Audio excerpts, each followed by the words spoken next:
Hello and welcome once again to Cursillo Corner. I'm Bill Benning, your host. Let us open this Cursillo Corner with a prayer. Heavenly Father, we thank you for this opportunity to share our voices and our message. Calm our hearts, steady our thoughts, and guide our words so they may inspire, uplift, and connect with those who are listening. Let our tone carry warmth, our mind hold clarity, and our spirit reflect authenticity. Remove any fear or self-doubt and replace it with confidence, peace, and joy.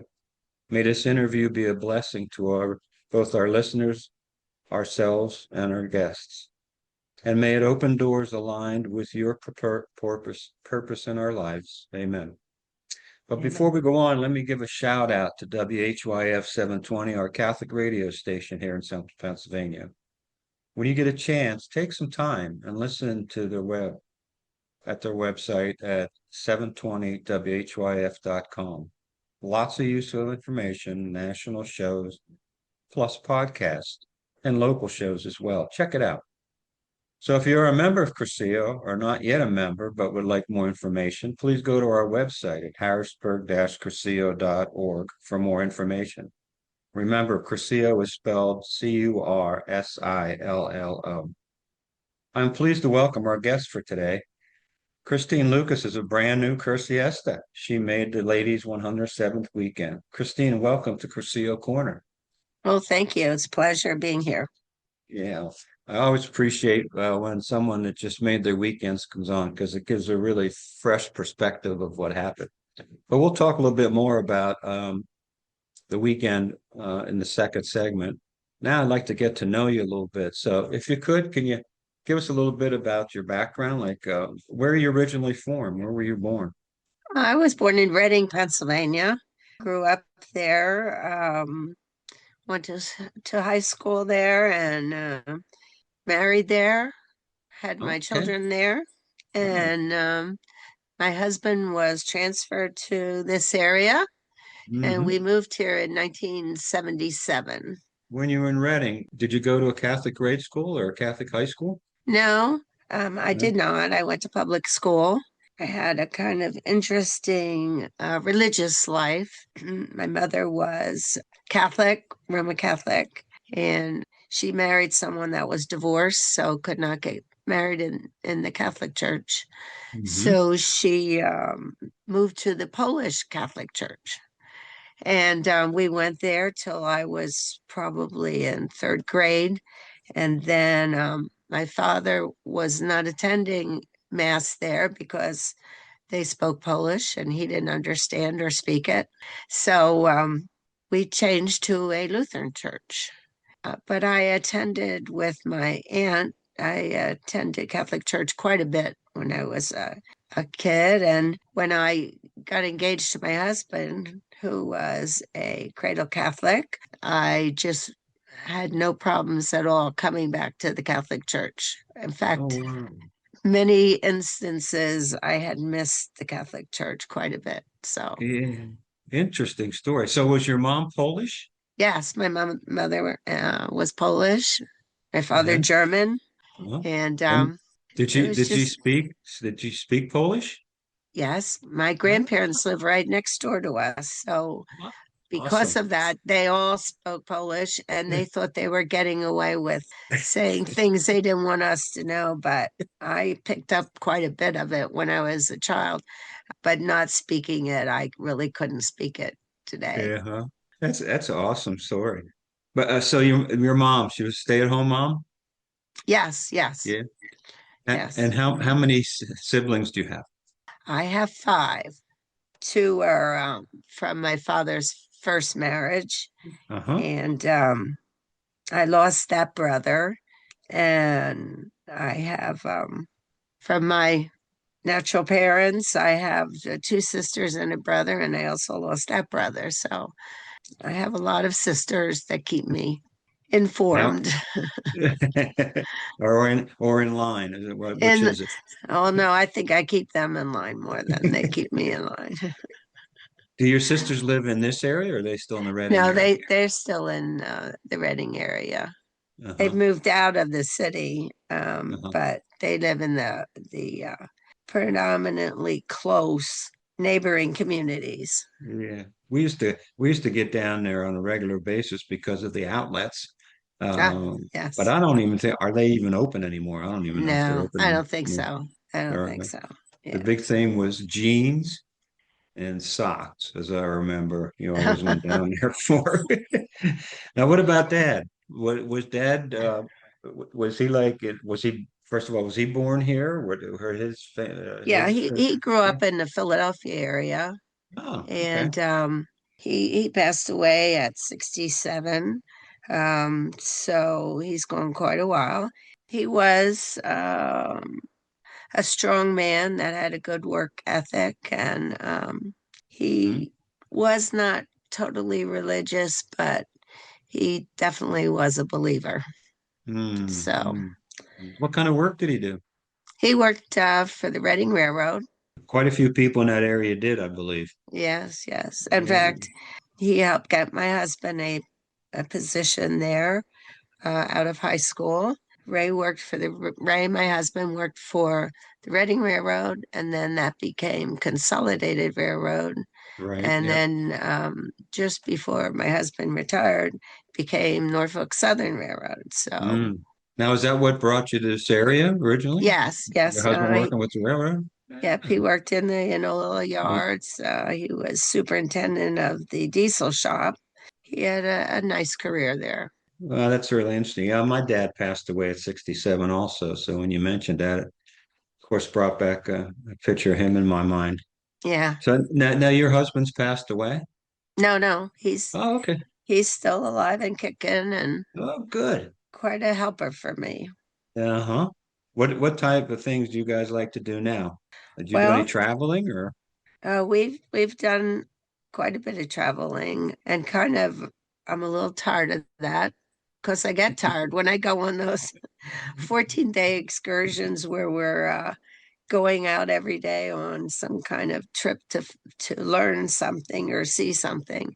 So Uh-huh. we haven't been traveling the last 2 years. I my last career, I'll say, was a florist. I had Oh, greenhouses and a flower shop in the borough of New Cumberland for 25 years.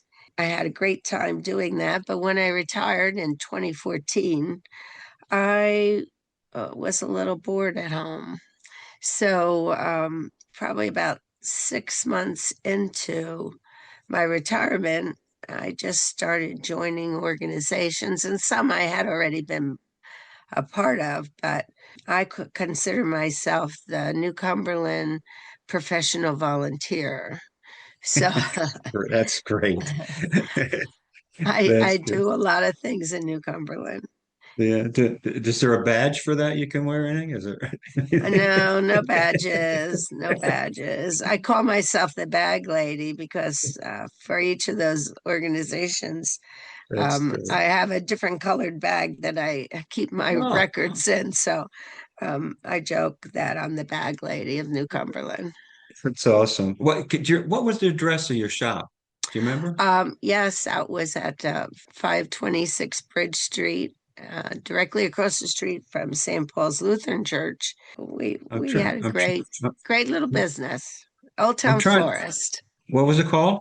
the Old Town On Florist. Florist. I'm trying. I grew up in New Cumberland, so that's why I was trying to. Now it's a long time since I've been, actively Yeah. roaming the streets, but so I was trying to place it. Yeah. I started out, I bought Brandt's greenhouses on Gary Avenue, if you Okay. remember them. Yep. They were Yep. quite in disarray, and my husband was great in putting those into a professional looking business. And I bought those in 1990. And 2005, we decided the greenhouse business was not very profitable because of all the heat that you had to pay for during the winter. Oh. Hmm. And so that's when I bought a house on Bridge Street and moved my retail flower shop into that business. And we sold the property where the greenhouses were. Yeah, it's funny. When I was years and years ago, I was like in between jobs, and there was an opening for at a flower shop. I said, I can do that. I've looked at that. So I went in and they had me make an arrangement and I cut my finger. And I thought, Oh, well, they're not going to even consider me now. oh. But what about, do you have kids? Do you have children? Yeah, I have three sons, Oh, all living pretty close to this area. My oldest son, which I can hardly believe, just retired from teaching last year. mm. Um, Retired early, but I can't believe that I have a son that's retired. And my middle son is, he has two children, and he's an automotive technician for Bobby Ray Hall. My youngest son is a sales rep for D&H Distributing, and he has QVC under his belt. So I have four grandchildren, two boys, two girls. They're a joy to us. Oh my, yeah, grandkids are really, really a joy. So we have about a minute left. We're going to wrap up this segment. So you've made your Cursillo. You made what was it now? It's only about a month ago, I guess, 6 weeks Yes, ago, something like that. And so you remember Saint Teresa's Parish, I would assume. yes, yes. Okay, and is that where you got sort of turned on or introduced to the Cursillo movement? I knew a little bit about Cursillo, and my husband had been invited to attend, which he has not yet. But I had been, oh, I would say a year before I joined that. One of my personal prayers have been to become closer to my religion, to go further than where I was. I was becoming a little route in my prayers and um, easily distracted, and I needed something. And my prayer partner at the chapel every week said to me, "Did I ever consider Curcio?" And I said, "Yes, but I really haven't been invited." Oh, wow. And by someone. So Okay. when she invited me, I jumped on that. Okay. And it was probably one of the best decisions I've ever made in my life. Well, that's awesome. And that's an excellent lead into our next segment. So we're going to take a quick break here, and when we'll come back, we'll talk specifically about your Cursillo experience. So stay tuned, everybody. We'll be back shortly and talk more to Christine.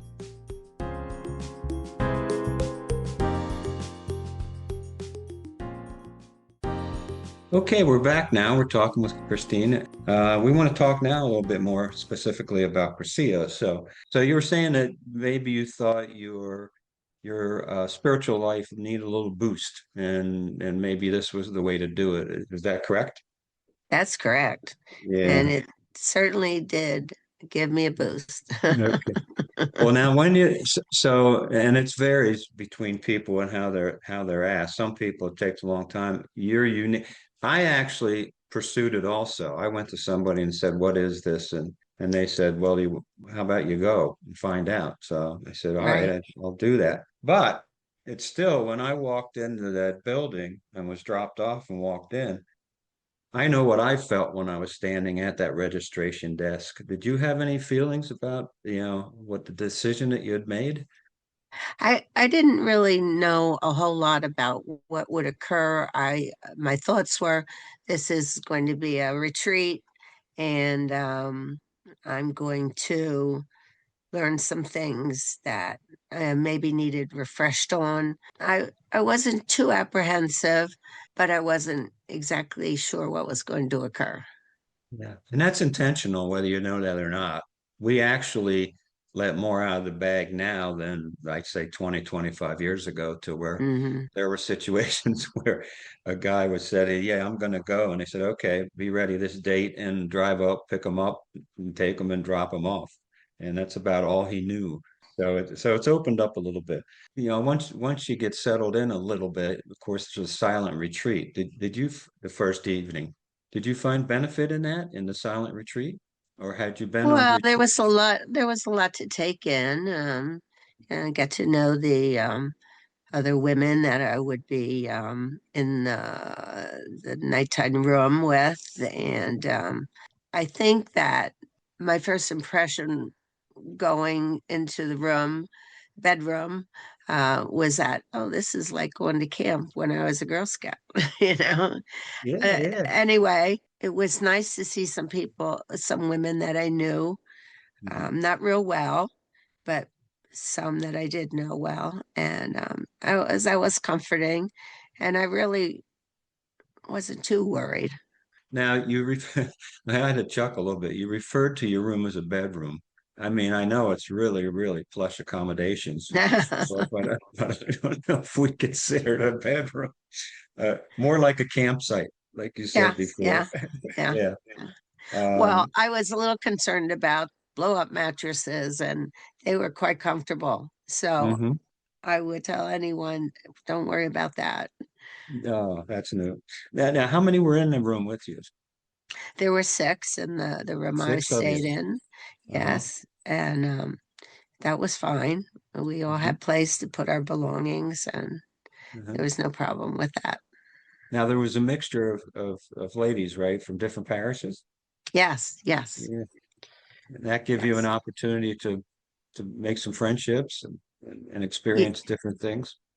Absolutely. I did bond with two or three of the ladies there from my parish, and then they not everyone in my discussion room was from my parish, so that was kind of nice to meet people from other parishes and become friendly with them. Yeah, that's and at least when I plan a weekend, try and break up the people because St. Teresa's right now is very strong in the movement, as you've probably noticed. Yes, yes. I think you had six, I believe, from St. Teresa's on it, maybe seven. Well, Um, not to on correct you, but there were 12 out 12 of from the St. Teresa's? Oh out my of the gosh. group of 22. Yes, yes. Well, that's that we got to work on that. Get these other parishes going. But yeah, but St. Teresa's is very strong, thankfully so, in the movement. So yeah, we move on. So you had the experience of a silent retreat. Now, were you comfortable? And I don't ask you this to make you feel uncomfortable, but were you comfortable like the rosary and the stations and those types of things, or was that something that Oh no, came I back was into? com Yeah, oh, that was wonderful. That yeah. was wonderful. Yes. And I was chosen one day to lead a rosary, and that felt Oh, very nice. Now, all the prayers that we shared, it was good yeah, to have yeah. that sisterhood in our spiritual life, feeling stronger each day. That's awesome. Now, your spiritual advisor was Father, it's from up north. I forget his name. Father Powell, Oh, you had Father Powell. That's right. yes, Yeah. yes. Oh, and he's powerful.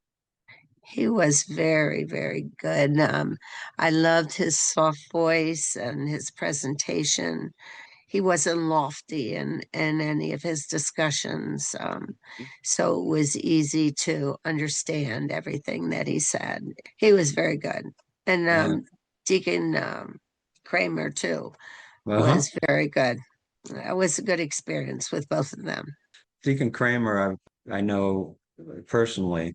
Father Powell, I don't. Father Powell actually worked my weekend, and I don't know if you knew this or not, but Father Powell built that church, and No, yeah, I and when didn't he know was that. there, yeah, he built that. And I'm sorry, no, he didn't. He was second there. But he was very, very instrumental in keeping Cursillo there at that parish. So he's a really, really good guy.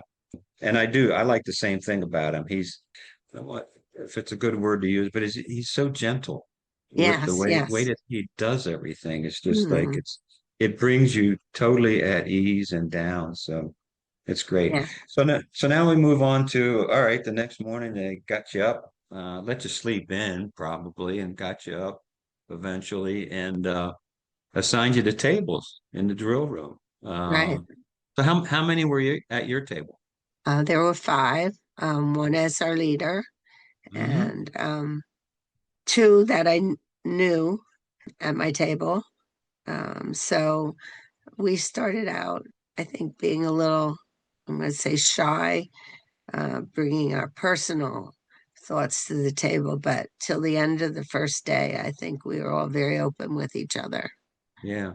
That's what I heard too. I heard that this group on this weekend really sort of bought in right away, Yeah, and we're very, like you said, open.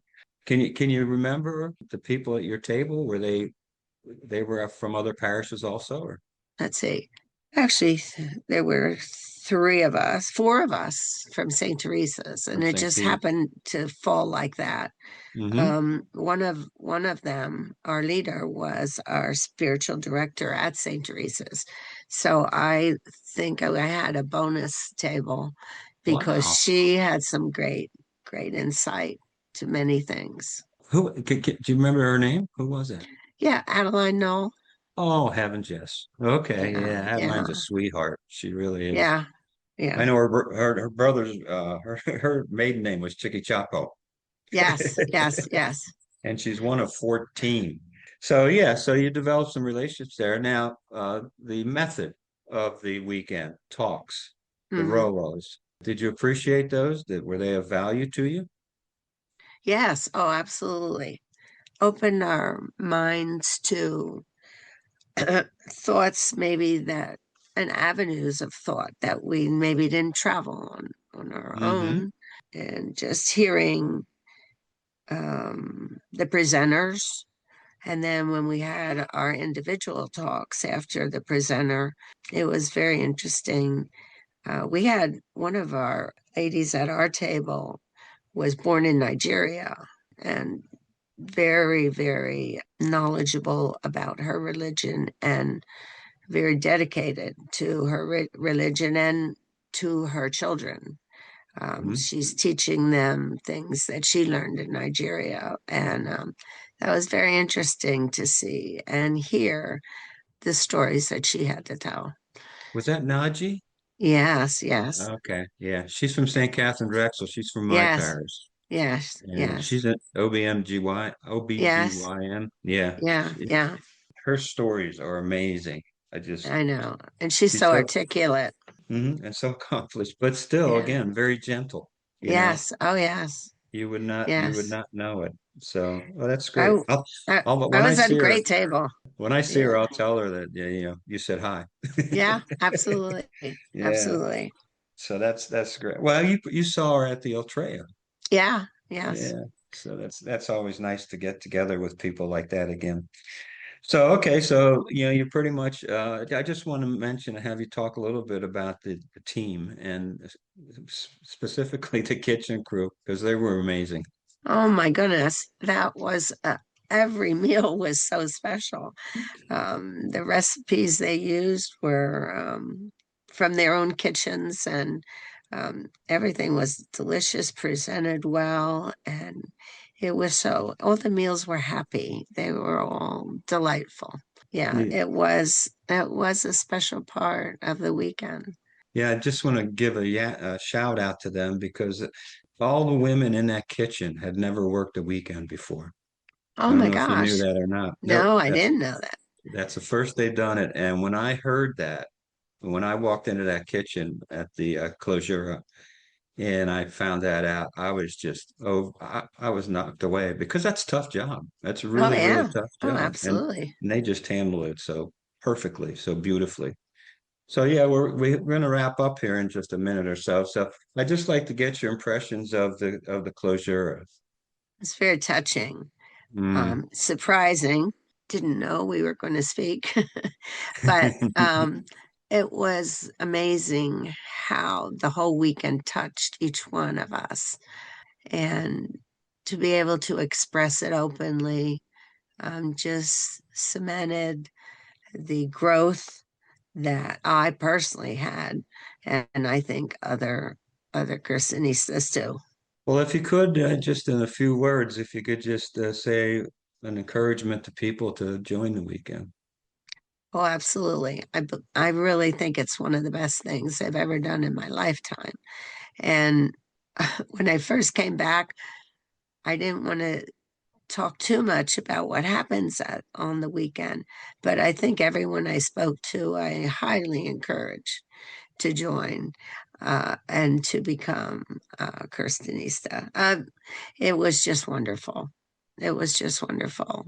I read of it, and then when I read my Palanca letters, I read one, at least one a day, and it just warms my heart. It's awesome. That's great. Well, Christine, thank you so much for joining us today. I really appreciate it. And I wish you well on your fourth day. And I know I'll see you again shortly in the future. I think so, Bill. Thank you for All right. inviting me. Oh, you're welcome. So that's all we have for today. I'd like to just encourage you once again to go to our website at harrisburg-cursillo.org for any information. But if you'd like talk something personal about the weekend, don't hesitate to call me. And my email is billb671@verizon.net. So in closing from Cursillo Corner, until we meet again, be well, God bless, and de colores.